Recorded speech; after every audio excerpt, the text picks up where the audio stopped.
started now. We have to see if these platforms accept us. I'm waiting for Twitch to accept us. Twitch has accepted us. I'm waiting for YouTube to accept us. YouTube has accepted us. And now I'm waiting for Facebook to accept us. Okay.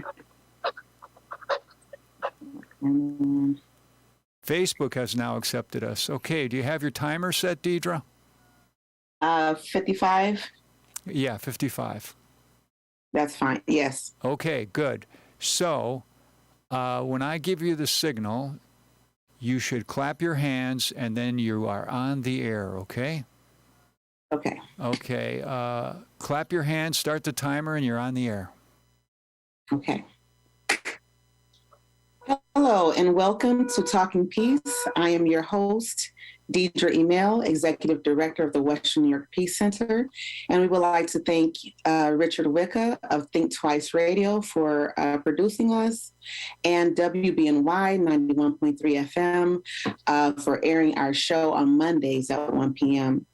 So today we have our guest is Ms. Della Miller, and we'll be discussing food waste and economic justice tonight and, today. So thank you so much for joining us, Ms. Della. Oh, thank you. Thank you for inviting me and giving me the opportunity to hear my voice around food waste. Thank you. Yes. So I'm excited for you to be here. And before we go any further, we just want to do, just a traditional Ganyonyo, or, well, it's not a traditional Ganyonyo, but it's my way of saying our Thanksgiving to the universe, to Creator, for the earth, for the trees, for the living creatures, for the animals, the insects, for our herbs, for our food, for our birds. We thank you for every human being. We thank you for our planets and our stars, and we thank you for our clouds and our rain, and we thank you for our four seasons. We just want to give thanks all around and come into the space with a sense of gratitude and peace. So when we end Thanksgiving, or when the indigenous, our Haudenosaunee brothers and sisters end, they usually say Nyahweh, and then the rest of the audience or participants will say Nyo.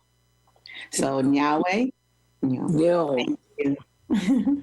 So hopefully I did justice. And if I did not, my indigenous brothers and sisters, please help to correct me, and so I can give you much respect and honor, to whom it's due. So going into our topic for today, I want Ms. Della to introduce herself and just give you more information about who she is and her background, and just share a little bit about yourself. Okay, thank you. Yes, I'm Miss Della. I'm a mother of one. I have one grandson. I am a mother of one son. I have one grandson. And I basically am a food advocate for the health and well-being of the community. I'm involved with a lot of different organizations whereby it's basically around food and food injustice, and food covers a lot of different things. And one of my pet projects is food waste. I've been involved with food waste on so many different levels.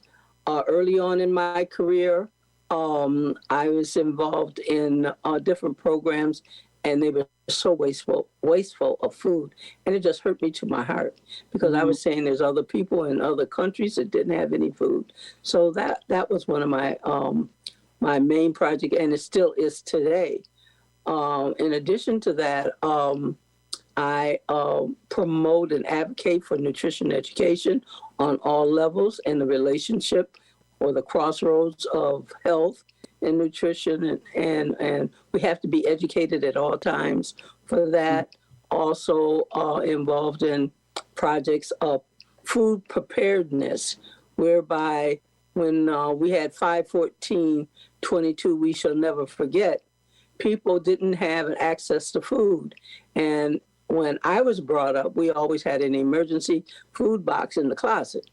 And so I just took that, my experience from my family, and put it into a brochure so other people could start doing something like that. And it's just not for certain people. It's everyone should have a little backup of some kind. You know, you think you have the money, but if there's no stores to spend your money at, you still don't have any food. So I encourage people to have emergency food boxes. But other than that, I have a passion for cooking, sewing, and just trying to enjoy what Mother Earth has given us with the sun and the sun and the rain. I cannot include snow, but that's part of it too. But anyway, I do enjoy all of those things. Thank you. That's wonderful, Ms. Della. And I have to share with you all, Ms. Della and I co-host another show called Growing Health on WUFO 96.5 FM with Ms. Gail Wells. And so it's just a pleasure, and I enjoy working with Ms. Della and learning a lot from her. And so looking at let's look at the values that we want to make sure, you know, we bring to the space. What values would you bring into our conversation tonight, Ms. Della? What do you want people to remember after this hour? Well, number one, we have to appreciate food. I think we take it for granted. We have to value food. We have to be good stewards of our food, you know, meaning that you don't let it go to waste. And I know I get on myself when I put a vegetable in and it get lost in the back of the refrigerator. Oh, I feel so bad. But things do happen. But on the overall picture, if we would just take more pride and value into food, and knowing that food is important to your body, mind, and spirit. If you don't have the nutrients from your food, your body can't function. You can't make sound decisions. If you're hungry, your stomach is growling and all those kinds of things. You know, we have to learn to value and appreciate, be grateful for what we have, and try to prevent food loss and food waste, not only in our own homes, but our families. And, you know, that's part of the conversation. If you're at a family gathering or something, you know, don't put a whole bunch of food on a little baby's plate. Just give them just enough to eat and not waste it. So those are just some steps that we can take, and know that if each one does their fair share, we can have a better world. Thank you. And I think the values I bring, you know, to this conversation as well is awareness and observation. I think that, you know, a lot of people, like you said, just put food on the plate and not really are aware how much we really need as opposed to how much we want. And, like, you know, we always say our eyes are bigger than our stomach kind of thing. And that's what we do with what's left, you know, on that plate, or what's left in the refrigerator, or what's left, you know, in just in restaurants and so on. So awareness and observation, I like to bring to the table. And so I wanted to look at some statistics, which I thought was interesting in looking at a little bit at this topic, because I think about it, but I haven't thought about it as far as a world issue, or you know, I've thought about it in the case when it comes to restaurants and hospitals and, and institutions, and businesses, right? Right. Part of my background is I used to be a business counselor for food businesses for a shared use kitchen. So, I would have to, manage the kitchen, help people, with startup businesses, stuff like that. And also help people pass inspection, help the health inspection, and help them to understand, especially refugee, immigrant, new people, coming into Buffalo, into New York State, what the regulations were. So that was like my first introduction to, more about, like professionally about food waste. And how much, like once it's done for the day or it's been served, you have to throw the rest out, or you can't, at least sell the rest of that, salad or what have you, what temperatures it had to be at, all these kinds of things. So it opened my eyes to, the regulations and red tape, to protect or to prevent, disease, right? Sickness. Exactly. Right. So I understand that, but like how do we do it better, as whether people are business owners or they deal in the food industry in some way. This is what I thought was interesting. According to the EPA.gov, it says in the United States 40% of food is lost or wasted annually, costing an estimated $218 billion. I was like, wow. Or 1.3% of the GDP. Food accounts for 24% of solid waste to U.S. landfills, which are the third largest source of human-related methane emissions in the United States. So I didn't know. I didn't know, Ms. Stella. Yeah. It's a lot to it. Just referring back to your conversation, in high school, I worked at a hospital in their kitchen, and I had exposure to them just throwing a whole pot of food away, where people could have, at that time they didn't have, what they have now, where they have systems in place to take food and feed other people. But I had my first exposure was at home, because when I didn't eat the food on my plate, I sat at the table till I ate it. Or I ate it the next day. Right. So I was exposed to that. Yeah.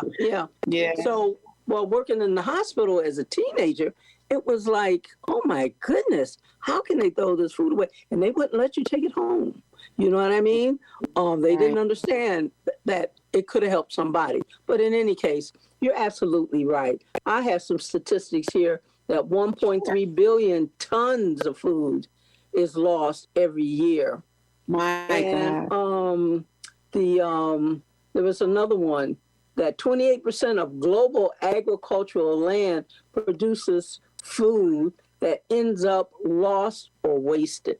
I mean, these numbers are staggering.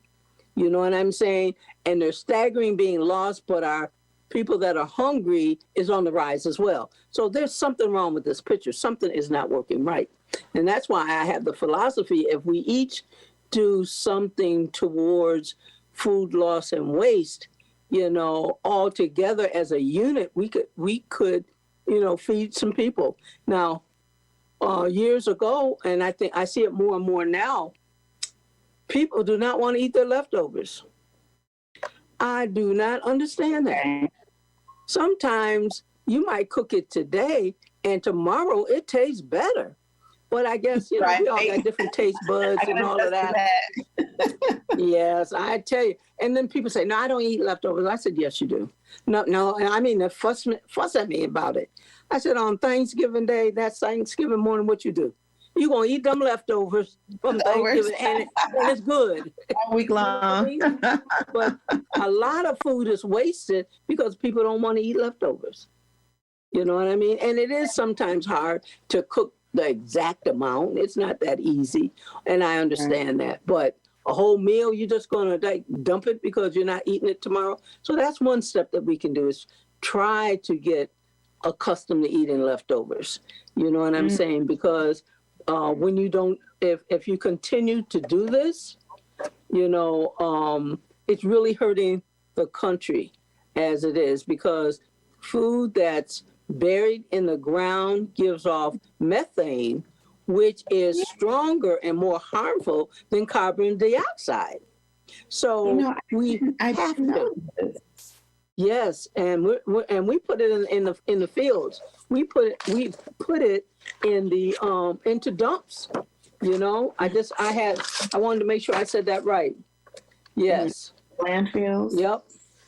Yep. Rotten food in landfills produces methane, a greenhouse gas more potent / stronger than carbon dioxide. I have wrote down some of my notes on that. So this is why, you know, it hurts us in all directions, on every level. You know what I mean? And that is why we have to do something about this. See, as a gardener, I would have expected I guess the food does, you know, break down, but because it's with other, you know, non-food items, and it's not breaking directly down into the soil or buried in the soil, you know, like in composting, you know, it must, you know, it's a different process. It seems, because I would just expect that, but you know, it doesn't. I guess it's not happening the way it should, because with these landfills, they're becoming mountains and not fields. You know, we have those in the middle of Buffalo. You know, some of these hills and stuff on our landfills. You know that rolling, you know, hills and some of the natural preserves. You know, nature preserves. Right. That, you know, people are not aware of. So it's just very interesting information to understand how to deal with our waste. And, you know, because we will have some waste. So what are some of the better ways of dealing with that? So do you have some ideas and concerns with so a person cooks food, right? So what are some of the first things that they should consider when preparing food for themselves or for multiple people? Well, I think one of the first things is that we have to not overbuy food. You go to the store and you buy a lot of food, knowing you're not going to cook it within the next couple of days, and then it spoils on you. That's one of the first things that we really need to do, and I'm trying to share that with people. Okay, isn't that like a American concept of what is it? Abundance, to have more and not less. You know. You know, I mean, I didn't think it was a great idea, but you know, I think it's American thought. Yes, you know, yes, and it's not always better. And it comes back to bite them, because you're losing a lot. You know what I mean? And the same way with restaurants, they do the same thing. They overbuy, they over prepare, and then they have to throw it out. So that's even before you start to prepare in a home. Just know what you're buying and buy just enough for what you need for that particular meal. And then you can go out and do other things. But right now, you know, just buy what you need, prepare it, eat it, and go from there. So if you do that, that's your number one thing, which would cut everything that follows that out. You know. But what about for the person? I'm sorry to cut you off. But what about for the person that says, "Hey, listen, I'm spending more gas, I'm spending more time going back and forth to the store every other day. You know, I want to, you know, buy what I need, you know, for the month, and then you know, like, weren't you just talking about food pantry items? Like, how does this all fit in together?" Well, number one, I understand about the transportation because we don't have supermarkets that are near us. But then it goes back to what we have to do. We have to be prepared and we have to preserve our food. Okay. You know what I'm saying? I mean, I'm not talking about doing a whole day of canning or anything like that. But most people have a freezer in the refrigerator. They can blanch something and put it in the freezer if you know that you're not going to prepare it. You can cut up your zucchini and have it ready for your soup. You know, preparing or prepping your food in general is very helpful. When you first get home, just prep all your food, put it in the refrigerator. It's already ready. When you're ready to have some spaghetti, you have everything ready for the spaghetti. You got the onions, the green peppers, and all the ingredients already cut up and prepared for it.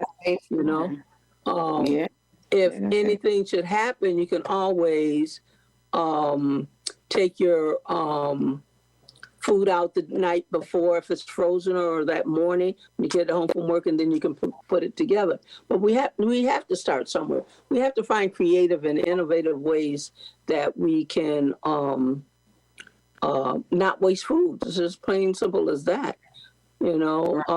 And we need more classes in the community that whereby people can learn how to freeze their food or can it, or it's not a new way, but a lot of people now that are conscious and aware of food loss, they're cutting up the vegetables, they're prepping them, but they're putting them in mason jars.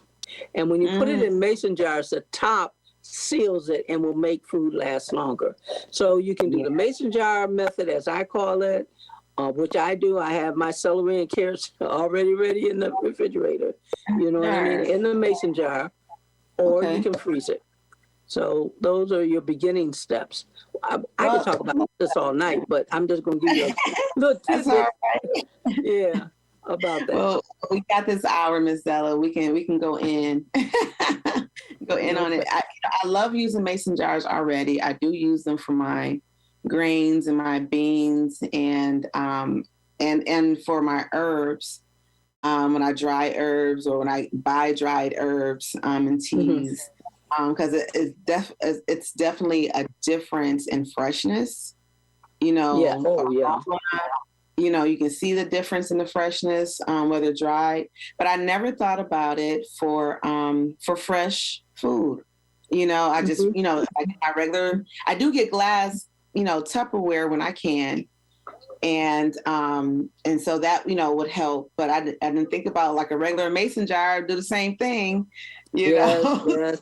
I have mason jars still in the box in the hallway, because when I need one, I know I can go. Actually, I have one I actually got one sitting right here on the table, right here with me. You know what I'm saying? Exactly. Sometimes I have to make up a salad, and I can put it right in the jar. You know what I'm saying? And that's very helpful. You know, and I know that's not going to go to waste. Mm-hmm. Yeah. Wow. I'm learning so many great things. I am so excited about this. So what do you think is, why do you think food waste is such an issue, whether locally or internationally? What do you think is happening? What's going on? Why is this such an issue?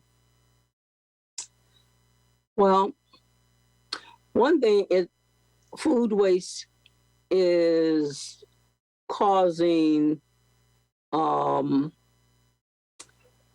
health concerns because of the chemicals that are being dumped in the food, turns into chemicals. That's number one. Number two, I think that economics, it's working on our economics as well. You know, food is getting higher and higher, and people are wasting still. They're still wasting food at the same level as before prices started rising. So that's putting a strain and struggle on everyone all the way around. I think there's so many other outlying issues that you wouldn't even think about, and they're constantly doing it. So what you said about awareness is very important. People have to be aware and know what they're doing. Don't sit and eat a bite of an apple and throw it in the garbage. You know, or no, they don't even throw it in the garbage. They miss the whole garbage can, just throw it on the ground. You know what I'm saying? Those are things that they do.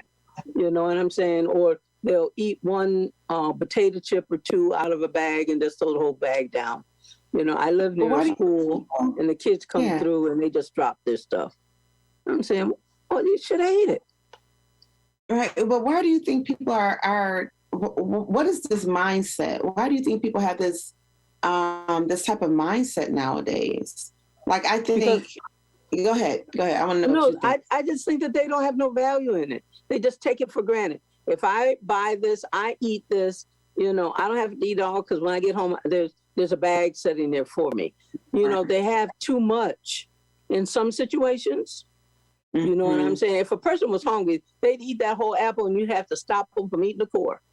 You know what I mean? But now, you know, people just take it for granted. The younger the generation, I think it's being harder. They have all these TV commercials they do it on the TV commercials. They do it in the cartoons. They do it in everything. And I don't watch TikTok or some of those platforms, but they're doing it. They're doing it. And so the people look at it, young people especially, they'll look at it and say, well, they did it on TikTok, I can do it too. You know, I know this isn't dealing with this particular topic, but I was looking at something on TV, on the news. It said, and I didn't have it on. I mean, I didn't have the volume up, but it said, the Food and Drug Administration said, do not do this. And they showed these people frying chicken with NyQuil. What? Yes. This was on ABC News.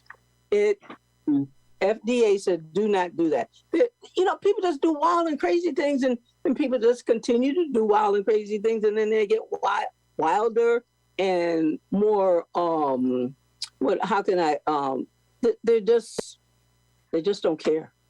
They just don't care because they figure they get one and they do the other. So they're cooking the chicken with NyQuil. So now you have a whole set of what do you call it? What do you call those things? Not tests, but what's the word? When it goes viral, everybody's doing it or will try it. Yes, I know what you're talking about. I don't know the word, but it did go viral because it's right. So everybody wants to try it out. So it's just a waste. They were copycatting. And that's one way of wasting food. That's what I'm saying. Yep. That was very wasteful. They had two big old chicken breasts, and what I seen on TV, they were pouring the NyQuil on it. So it's like, please, people, what is wrong with you?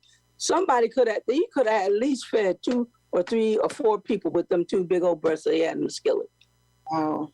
So, you know, it's their attitude, it's their awareness. It's that they just don't care. Some of the things we used to do back in the day, we couldn't do that. You know what I'm saying? And if you ask them to eat a nutritious, healthy pot of beans, it's like, oh no, I don't eat that. You know what I mean? They don't know that they need that fiber. They don't know that they need that fiber. Right. So it's like how to prepare simple meals, with beans, and whole grains. That I think that's a lost information, a lost art, and those kinds of things is not, I don't think it's wasted as much. And even if it does, if you have extra, those things can break down also, into compost and so on much better than, fast foods and prepared foods that have preservatives in it. And you're absolutely right. Yes, I wonder if that's part of the food waste in the landfills as well, is that they're also not as fresh, and they have preserves in it, not natural preserves, but chemical preservatives. That is the food isn't breaking down even as fast as it can be, to break down the earth. And it could contaminate the whole compost, depending on what kind of chemicals that they're using in it. Right. You know what I'm saying? I was telling a young lady at church on Sunday. She said, "Oh, I like those Tops cakes." She was just telling me. I said, "Have you ever read the label?" And she said, "No." I said, "Well, the last one I looked at said it had propylene glycol in it, and propylene glycol will kill you." Wow. She said, "What?"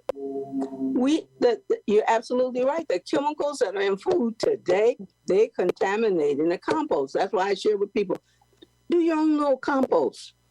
You know what I mean? I know everybody can't do it because some people don't have those skills or the desire to do that.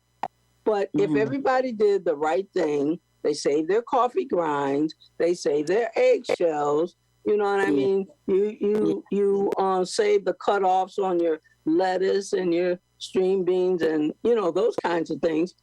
You know that you have a healthy compost. But when you have more chemicals in the compost than you have natural foods, everything is contaminated. Right. And usually you don't put, cooked foods or frozen or pre-prepared foods in compost. Right. I know some communities that do, but they're in a larger farmland community and, they have, other ways of kind of breaking cooked food down. But in the city, we're usually discouraged from putting, cooked food in compost because of rodents and, that type of thing. But we should be able to overall, like if we're, in that kind of space or a larger space and we can process it that way, our food should be able to, break down. And if it can't, then that is a big problem for us all. So, what are some of the other ways that what people can do to stop waste, like in their communities or in their business? Let's say going back to food businesses again. And we know, I won't say we all know, but according to the health department, some of the rules of the health department from years ago when I used to deal with them is basically if you're a caterer, and you serve the food, fresh, after so many hours it haven't been heated and it must be thrown away. So I would say, absolutely. Yeah. So what can caterers and business owners do or restaurant owners do to prevent so much waste from going into the garbage? What are some of your thoughts on that? Well, when I look at this whole total picture, and I'm going to get to your answer. Sure. And I said that if we each do our own part of not wasting food, buying the amount of food that is fitting for our family, just because it's on sale does not mean that you got to buy half the stock that's in the store. Buy just enough, maybe 10% over. Because when you deal with restaurants and hospitals and caterers, and I've done all of those above, you should only prepare for 20% over what your catering job is for. If it's for 100 people, you only prepare for 110. That's that's really good information. Mm-hmm. Yes. When I heard that, when I was learning that at Buff State, I went there for hospitality and all of those kinds of things. And I'm saying, 20%. I said, okay. But it pans out good. Some people, if you know that you were to prepare for 100 and only 75 showed up, but you prepared for 110, just give the people a little bit more food. Otherwise, it's going to go in the garbage. And it might go in the garbage because they don't like it and don't eat it. But at least you know that you did from within your heart the right thing. You know what I mean? You have to try and do the right thing. Now, if it goes to the next level and they do something else with it, then that's their problem. But caterers and hospitals and restaurants, they do have that problem. And it's back to, again, on the home level, on your college campuses, on your hospitals, it's overbuying and overproducing. That is the number 2 items that we have across the board. You know what I'm saying? In hospitals and restaurants, they do not recommend you to sell food that's left over from the day before. Because if they don't store properly, it can poison someone. You don't want food poisoning. You want your business in that limelight or anything like that. So, you know, in that situation, you know, it's different when you're putting smaller batches of food for leftovers in the home. You know, that's a small amount, but it could be a whole tray that might serve 50 people, but they cannot reserve that. It doesn't reach the proper temperature. You know, that meat has to be at a proper temperature, your vegetables and stuff. So those are the number 2 things that I have listed on mine. And I've learned too, over time, you know, what places, even in the city of Buffalo, that can take cooked food, if you do have an overabundance, you know, that you donate, you know, and, you know, there's different homeless shelters along with Friends of Night people, which are, you know, places that people eat for free. Also have, it's a new organization out now called Big Table, which you pay what you can, you know, you give as you can, you know, that type of thing. And they use seasonal, you know, and some donated and foods. And I think, you know, having these options is great, you know, for prepared food, because I think a lot of, you know, prepared food goes to waste. You know, and fresh food, you know, as well. And what do you think about with the economy? When was it in the beginning of the COVID, you know, epidemic and everything? That first month, do you remember how they were pouring out cow's milk, and how they were? Yes, I seen that on TV. Oh, that was...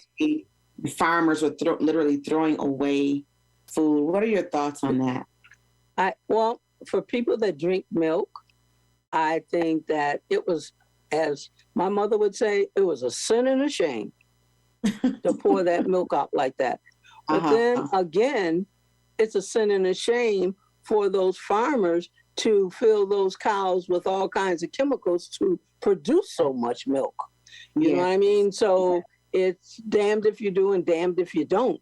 You know what I'm saying? But that was so wasteful. And you know, children see that. They have inquisitive and imaginative minds. The mother gives them a cup of milk and they just pour it out. Why'd you pour it out? I seen them do it on television. You know what I'm saying?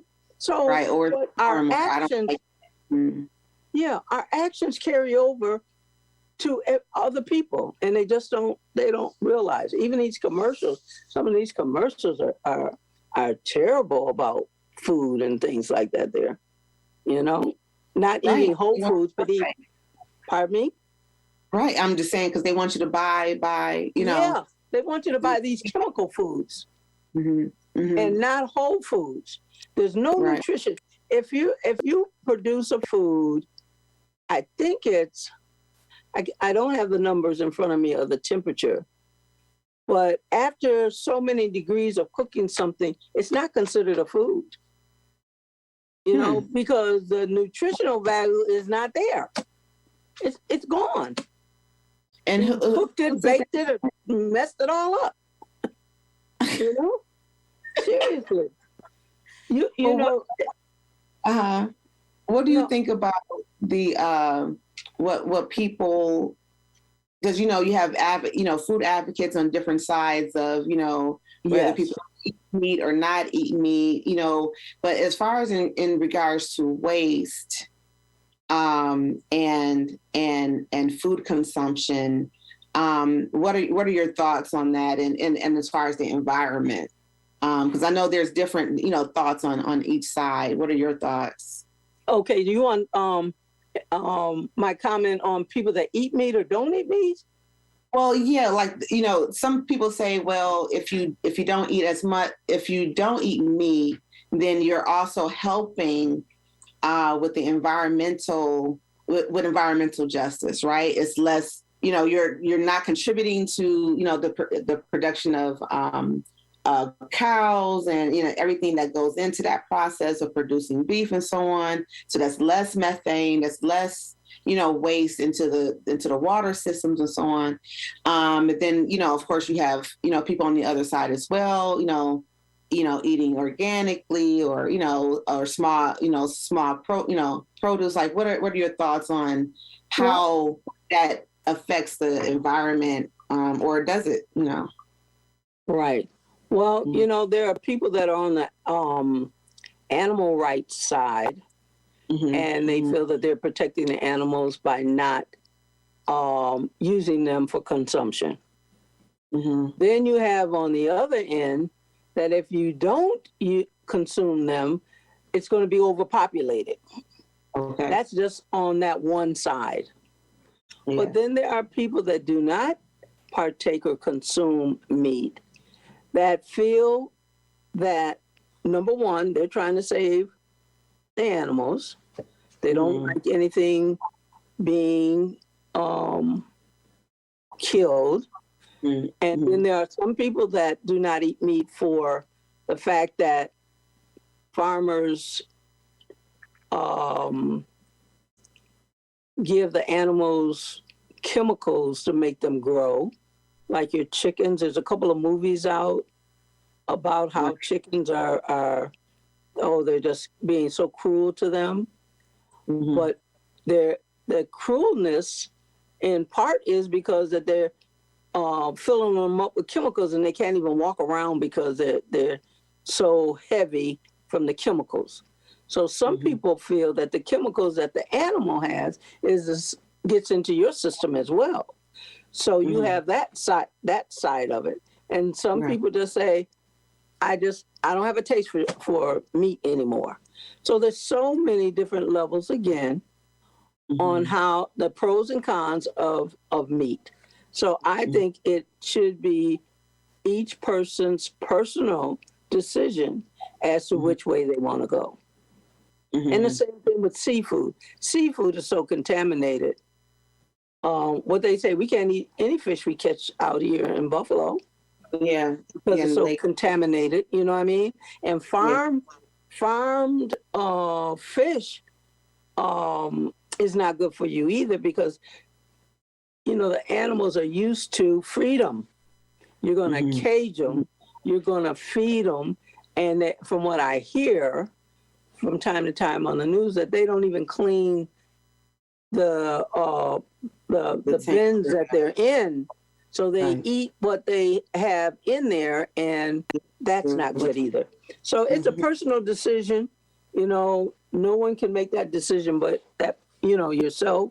But know that what you do fits into your morals and scruples or your values and your goals. So that's a big topic right there.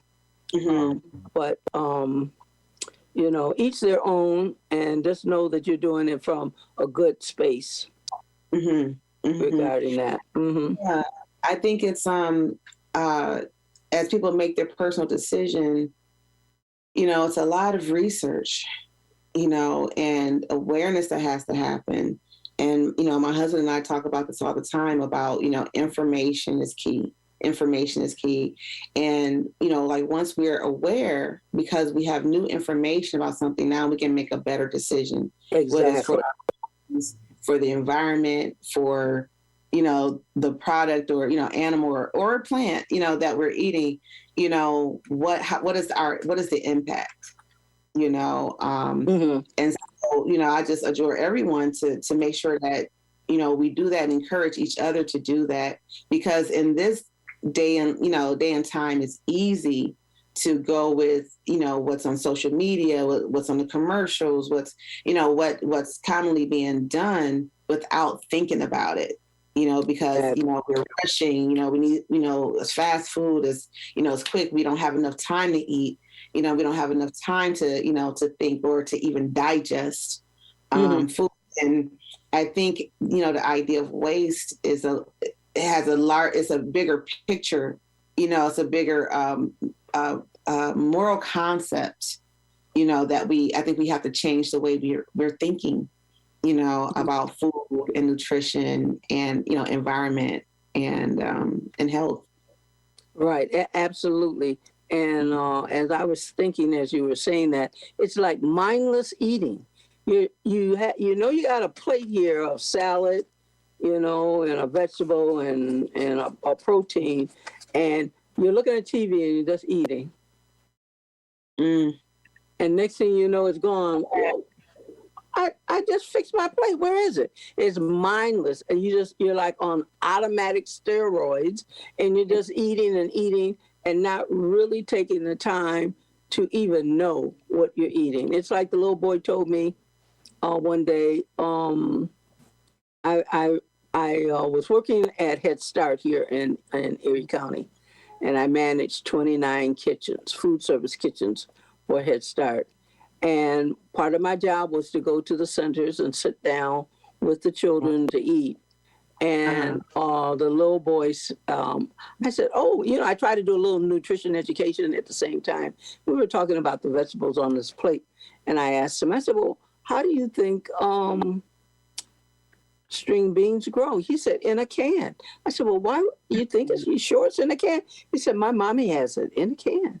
So it's like, that's all he knew. I mean, he was like 4, but that's all that he knew. He didn't know about, and I had to explain it to him that, before it got in the can, it was in the ground in a seed and blah, blah, blah, blah, blah. But again, that's still mindless, because the mother evidently didn't even think about it enough to tell her son that, or even have a conversation. This is why I think it's so important, and this doesn't have anything to do with waste management, but we need to go back and start sitting at the table and eating together to have conversation about what is going on for their day and any other wholesome conversation that you want to do, Agreed. But nowadays everything is going so fast, so mindless. You know what I mean? You got 2 plates of food in the oven because this child had this sport and this child had that music lessons, and nobody's home at the same time to sit down and eat, and I think that even parents would get a better view of what their children are eating. Or they'll say, I put a plate in the oven. I had something to eat. Well, what did you eat? No, that's not even talked about. It's just mindless. Well, he said he's not hungry, so that's okay. You know what I'm saying? So, food waste is surrounded by so many other elements that, like I said, we could talk about this for days about food waste. It's a deeper than what we're talking about right now, because it's a global thing. It's a United States thing. It's a regional thing. It's a local thing. And then it comes into your home. So those are the levels that I'm acknowledging. And in between that is your restaurants and institutions and schools.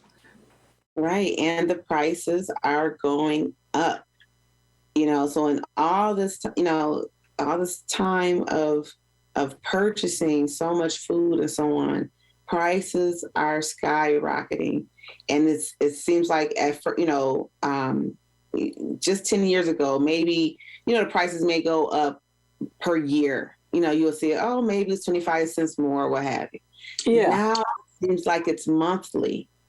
The prices just keep rising, 20 cents, 30 cents for, hey, this just, a month ago, this was $2 cheaper, and, I know it has a lot to do with the economy. It has, so-called a lot to do with, the economy getting over the whole situation with COVID.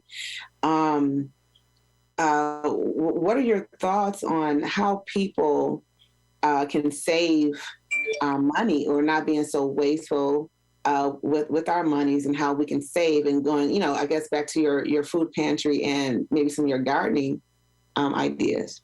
Right. And you said something earlier that I thought was really good around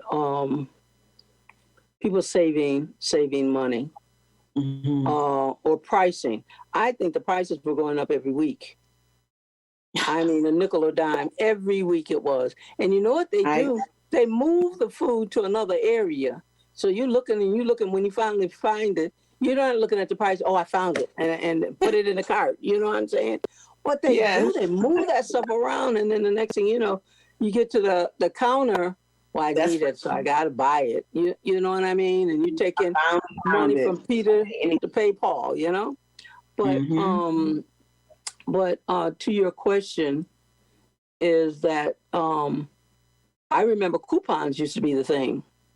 Coupons have dwindled down to just about nothing. Or they're there for you to buy things that are so, processed. Yeah. Or there's even a level called ultra processed foods. Really? Yes, that's when it's not real at all. It's ultra. You know what I mean? But I was thinking that a couple of things you can do to save money to buy food is to join a food cooperative. Yes. Where you can buy food in different ways. Different programs have different ways of doing it. It could be the bag system. It could be that you buy what you want to buy. But you can do that. Some families I know that are trying to make ends meet, they're buying their groceries together. They'll go out to the farmer's market and buy a bushel or something and then they'll split it. There's a little bit more work to it, but I'd rather have a little bit more money in my pocket and do a little sweat equity and know that, I have a little something extra at the end. Plus it's fun. It's building community. You get to know your family a little bit better or whoever you're going to do it with. So buying it in that way, I've heard of some people going and getting a Sam's membership. They said they saved money the first time that they got their Sam's or BJ's Costco memberships.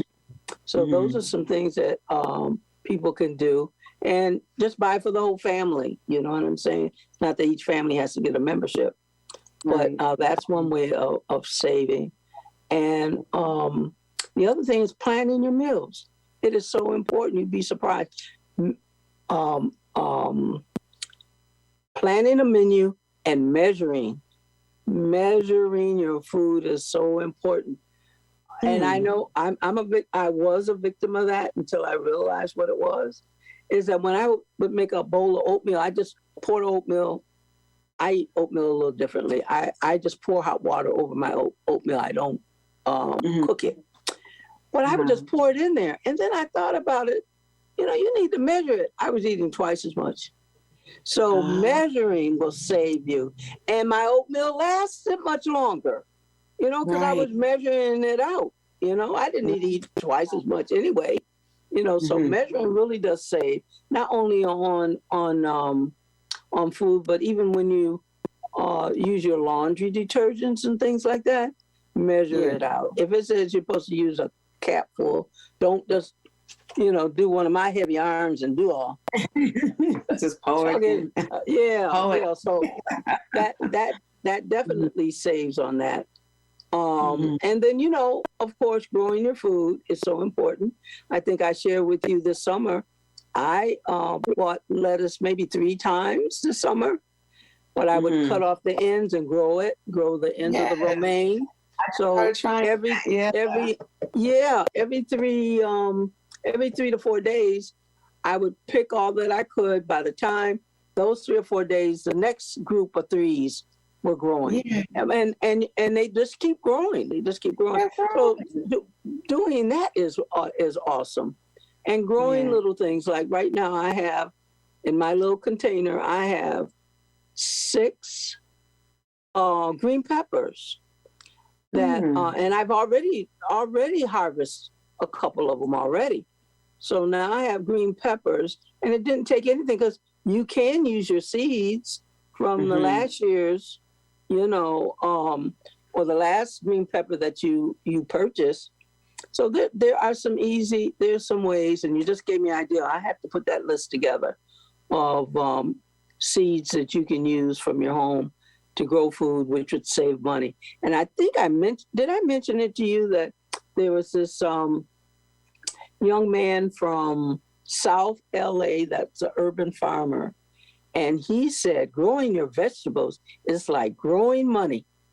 And as I thought about it, that makes a lot of sense, because it's growing money that you're keeping in your pocket, Right. And he was young, and young people don't want to do anything with farming, but farming was the first profession in this world because we had to perfect the food that we were eating, in the Garden of Eden. We had to reproduce it. I mean, there wasn't a pack of seeds next to every plant in the garden, I don't think. So we had to learn to get the seeds from the apples and the seeds from whatever was there to regrow. Right. So growing is also another way of saving money, and they have the tools out here that you can get kits, and the kit might have 3 plants in it. So those are the kinds of things. They have these small greenhouses. Actually, I purchased one this year that I can put in my corner in my living room, and I'm going to grow all winter long. And they're not expensive, but at least you have some vegetables growing all year long. Right. Well, I think I just want to thank you so much, Ms. Della, for sharing this hour with me. It went by so quickly. Yes, it did. I was just getting warmed up. Right. Well, we have to have a part 2, and because it is a big issue, and it covers so many different levels of dealing with our economy, dealing with climate change. Climate change. So it's so many things to talk about, just around, this issue and how we think about it. So I want to thank you so much for being on with me today. And remember, if you want to help save and be more aware, join a community-supported agriculture, join a food co-op, measure your food and your products, eat more fresh food, fruits and vegetables and foods. Eat leftovers. Eat your leftovers. I mean, storing your leftovers properly, we talked about also. And so thank you so much. And so everyone, you've been listening to Talking Peace on WBNY 91.3 FM. And also listen to us on Twitch, YouTube, and Facebook. And we've been Talking Peace. I am your host, Deidre Emel. And until next time, peace and love. Thank you. Yes. Thank you. Thank you so much.